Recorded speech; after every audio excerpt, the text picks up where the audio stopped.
माननीय स्वास्थ्य मंत्री जी ने कोविड-19 मैनेजमेंट की तैयारियों की समीक्षा के तहत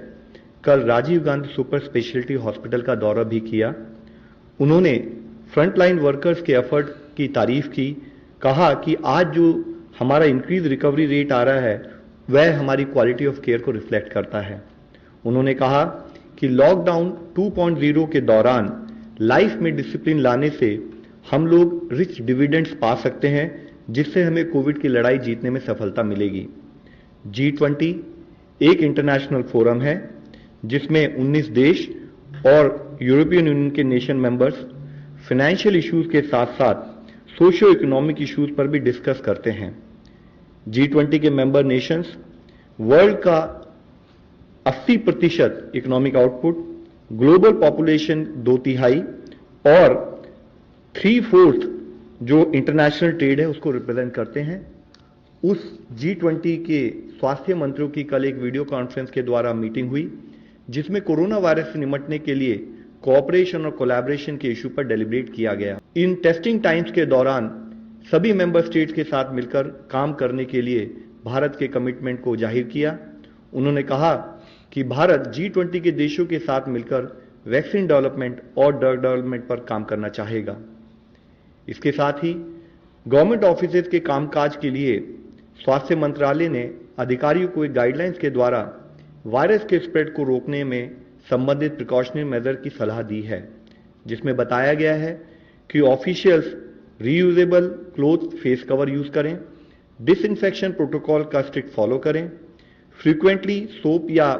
पानी से हाथ धोएं या फिर हैंड रब या सैनिटाइजर को यूज करें और ऑफिशियल्स एक दूसरे के बीच में एडिक्वेट डिस्टेंस मेंटेन करें। साथ ही किसी भी जगह पर 5 से अधिक लोगों की गैदरिंग को अवॉइड करना है। डबलिंग रेट ऑफ केसेस, जिसका मतलब है कि कितने दिनों में टोटल केस काउंट डबल हो रहा है, उसको हम अलग अलग इंटरवल्स पर कैलकुलेट करते हैं और जिसके तहत हमने पिछले 7 दिनों के डबलिंग रेट के बेसिस पे जब कैलकुलेट किया तो देखा कि इंडिया का डबलिंग रेट लॉकडाउन से पहले जो 3.4 था, अब वह इंप्रूव होकर 7.5 हो चुका है। और इससे संबंधित और भी एक अच्छी न्यूज ये है कि अगर हम 19 अप्रैल तक का डेटा लें तो इस नेशनल एवरेज के तहत 18 स्टेट्स में नेशनल एवरेज से बेटर परफॉर्मेंस और बेटर इंप्रूवमेंट नोटिस किया गया है, जिसमें कि दिल्ली में डबलिंग रेट 8.5 डेज है, कर्नाटका में 9.2 डेज है, Telangana 9.4 days, Andhra Pradesh 10.6 days, Jammu Kashmir 11.5 days, Punjab 13.1 days, Chhattisgarh 13.3 days, Tamil Nadu 14 days और बिहार 16.4 डेज। ये जितने राज्य हैं यहाँ पर 20 से कम करीब डबलिंग रेट नोटिस किया गया। इसके साथ ही कुछ राज्यों में 20 से 30 के दिनों में भी डबलिंग रेट नोटिस किया गया, जो उनकी परफॉर्मेंस को दर्शाता है, जिसमें अंडमान निकोबार 20.1 है,